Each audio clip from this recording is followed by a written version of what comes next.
Esse é uma cápsula e nós vamos falar agora sobre o voto do Fux no julgamento dos réus do 8 de janeiro. Tá? Dois réus foram julgados agora na primeira turma pelo suposto golpe do dia 8 de janeiro, e o Fux mais uma vez adotou o entendimento de que não havia provas. Num dos casos não havia prova de nada, porque a pessoa sequer foi vista dentro dos prédios públicos. No segundo caso, havia imagens da pessoa dentro do Palácio do Planalto, então o Fux condenou ele a dano ao patrimônio público, né, mas só apenas a isso, não a golpe de Estado e nada, porque disse que não havia nenhuma indicação de que aquela pessoa tivesse aderido a um plano de golpe de Estado, né? Ou seja, ele adotou o mesmo entendimento que, segundo diz o Globo aqui, foi do julgamento do Bolsonaro, mas não é verdade. Esse entendimento veio desde o caso da Débora do Batom. De fato, os primeiros réus do julgamento do 8 de janeiro, o Fux tinha uma visão similar do Alexandre de Moraes. Mas desde o caso da Débora do Batom, em que criou-se uma comoção muito grande e ele analisou o caso com mais cuidado, ele mudou para essa visão de que, primeiro, não tem evidência nenhuma de golpe de Estado ali, não havia nenhuma indicação de que aquelas pessoas, de fato, estivessem planejando um golpe de Estado, né?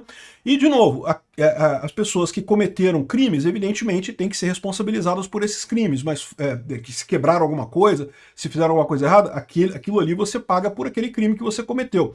Mas fora isso, não tem que ter crime nenhum. Por associação, não faz lógica nenhuma.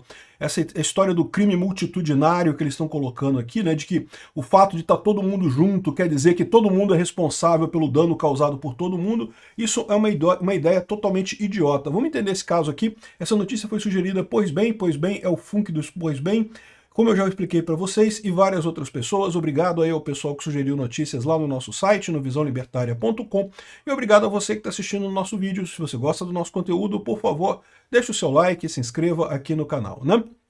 Pois bem, continuam os julgamentos do pessoal do dia 8 de janeiro, né? Tem um monte de gente presa já, mais um monte de gente a ser julgada por um caso que ninguém sabe por que é o STF que está julgando, né? Ou seja, esse caso claramente é um caso para ser levado à primeira instância. As pessoas que participaram lá da confusão no dia 8 de janeiro, lá invadiram os prédios, quebraram tudo, como eu falei para vocês, sempre fui contra isso, acho um absurdo. Mas, evidentemente, não tem, primeiro, nenhuma indicação de que todas as pessoas ali fizeram parte de um plano de golpe de Estado. Algumas pessoas ali achavam que iriam conseguir dar um golpe de Estado quebrando tudo. Eu tenho certeza que sim, que tinha gente que tinha vontade disso. Mas a menos que você comprove que havia realmente um plano, que aquelas pessoas tenham participado de um plano para fazer alguma coisa, não tem por que dizer que as pessoas participaram de um plano de Estado. O grande problema desse julgamento desde o início, inclusive com a fase do Bolsonaro. O pessoal pressupõe que teve um golpe de Estado, e aí pronto, não interessa, tem que ter tido um golpe de Estado e temos que condenar por golpe de Estado, porque não pode, porque a direita ganhar no Brasil é golpe de Estado, que não é possível, que tem que ser esquerda aqui no Brasil para sempre, então temos que condenar qualquer um da direita para golpe de Estado, né? Mas impressionante como é que o voto do Fux, mais uma vez, foi um voto correto, um voto centrado, né? Aqui, ó, o ministro Luiz Fux, do STF, apresentou nessa quinta-feira seus votos em 2 processos de réus acusados de participação nos atos antidemocráticos de 8 de janeiro. No primeiro caso, Fux defendeu a absolvição de Cristiane Angélica Dumont Araújo, acusada de participar da invasão do Palácio do Planalto e ao Congresso. Para o ministro, as imagens não mostram qualquer indício de que ela tenha danificado bens públicos, ou seja, as fotos que o pessoal tem ali, aparecem fotos dela no meio do pessoal lá, mas não há nenhuma indicação de que ela tenha quebrado qualquer coisa ali. E aí, nessa situação, é um absurdo, né? Porque, veja, eles formaram essa ideia lá no STF de que, na primeira turma, né, o clubinho do Alexandre de Moraes ali, o clubinho do Beto Carreiro, sabe o clubinho que não vai mais na Disney? O clubinho do Beto Carreiro, chegou à conclusão de que se estava no meio é culpado por tudo, né? E tiveram essa ideia justamente porque queriam condenar Bolsonaro por tudo, e fizeram isso, né? Bolsonaro foi culpado até pelos crimes de dano do 8 de janeiro, sendo que ele estava lá nos Estados Unidos, não participou de nada, não tem nenhuma comunicação dele com o pessoal que planejou os eventos, não teve nada, não teve indicação nenhuma de nada que ele tenha qualquer ligação com isso. Mais do que isso, ele, no último dia que ele estava no Palácio do Planalto, ele fez uma comunicação falando que era para as pessoas irem embora para casa, que a gente iria voltar à luta e coisa e tal. Enfim, esse tipo de coisa, isso aconteceu de fato, né? Ou seja, ele pediu para as pessoas irem embora. Ou seja, mais do que não participar da organização do 8 de janeiro, ele falou para as pessoas não irem. e, no entanto, foi condenado do mesmo jeito. Ou seja, é o caso de juízo já feito, né? O pessoal já tinha certeza que tinha que condenar Bolsonaro, e aí não interessa se as provas desprovaram qualquer coisa, se tinha ou não tinha provas nisso daqui, né? No segundo processo, o Fux votou para condenar Lucimário Benedito de Camargo Gouveia a 1 ano e 6 meses de prisão, por deterioração de patrimônio tombado. Então, ou seja, havia imagens dele invadindo o Palácio do Planalto, e, bom, eu não sei quais são as imagens, mas dava para supor que ele, de fato, entrou no Palácio do Planalto e pode ter cometido algum dano ali, né? Aí, ou seja, o Fux... Repara como é que o Fux está sendo correto. É aquilo mesmo que eu falo desde o início nessa história toda. O pessoal que quebrou alguma coisa tem que pagar, quebrou uma porta. Ah, mas o pessoal do MST quebrou muito mais em 2017 e não pagaram nada. Acho um absurdo. Mas sabe o que está errado nesse caso? O fato do pessoal do MST não ter pago por isso. O pessoal do MST devia também ter sido condenado por quebrar um monte de coisa. Quebrar propriedade é uma coisa errada. Não se deve fazer esse tipo de coisa. Então, ou seja, o erro não é dizer, ah, não, mas não tem que pagar. Quebrou, porque o pessoal do MST em 2017, que quebrou tudo na Praça dos Três Poderes, quebrou tudo na Esplanada dos Ministérios, não pagou nada. Não, não, não. Eles tinham que ter pago também. O erro aí nesse caso foi eles não terem pago, né? Mas enfim, quem quebrou alguma coisa tem que pagar pelo dano. Isso aqui é o correto, 1 ano e 6 meses de cadeia. Isso eu acho que é uma pena adequada, uma pena justa para quem participou daquilo ali. Agora, as pessoas que estão lá, que não quebraram nada, que não entraram em lugar nenhum, como é que pode o pessoal condenar essas penas absurdas, né?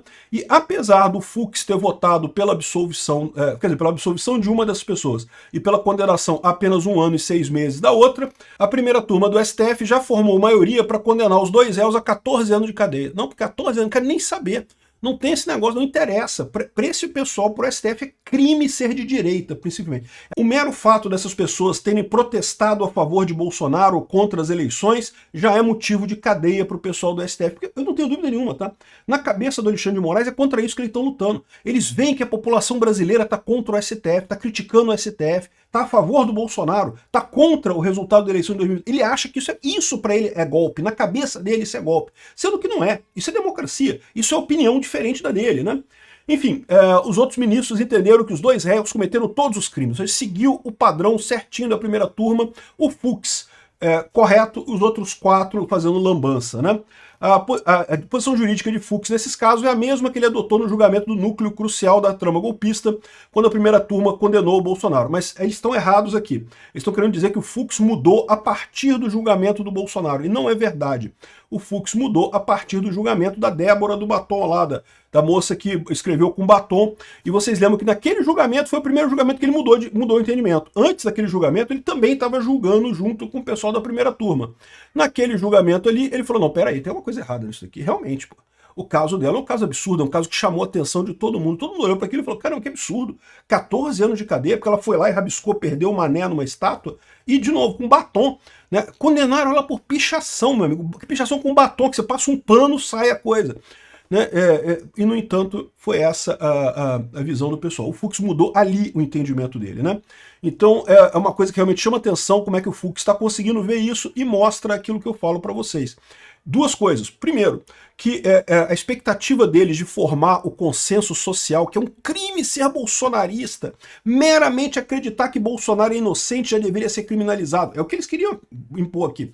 Já ficou mais difícil, porque como tem um voto dissonante do Fux, e é um voto consistente, é um voto embasado nos princípios do direito, a situação dos outros que continuam com essa sanha punitivista, essa sanha antipolítica, né? Essa sanha de penalizar quem é de direita, fica cada vez mais exposto no final das contas, né? E o outro ponto que fica nesse caso aqui é o fato de que eles não vão conseguir o tal consenso social. As pessoas estão vendo o que está acontecendo, o fato de ter o presidente americano o tempo todo deixando claro que quem está errado nessa história é o Alexandre de Moraes, eles não vão conseguir o tal consenso social que eles estão planejando, né? É lógico, a imprensa tradicional socialista brasileira continua dizendo que, ai, que absurdo o Fux ter votado contra, não sei o que lá. E estão dizendo aqui que o Barroso teve que ajudar o Fux e o Moraes no coquetel de despedida, dando um afago neles, porque não pode, não sei o que lá. Sendo que o Barroso está claramente mais enrolado que tudo nessa história também. Enfim, um absurdo, mas uma boa notícia.